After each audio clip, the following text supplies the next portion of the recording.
రోజు house arrest వచ్చింది, నీకు ఈ రోజు నేను చక్కగా ఫెలిసిటేట్ చేయడానికి వచ్చాను. ధరణికి సమానం నీ సహనం గిరి ఉన్నావు చెప్పడానికి వచ్చాను.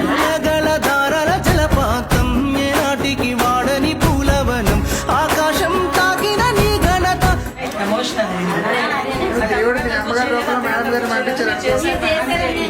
ఏ పదము లేదట వనిత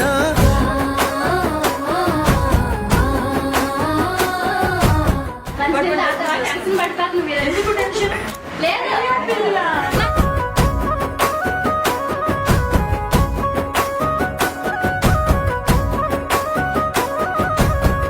చీకటి చెరిపే చిరుదీపం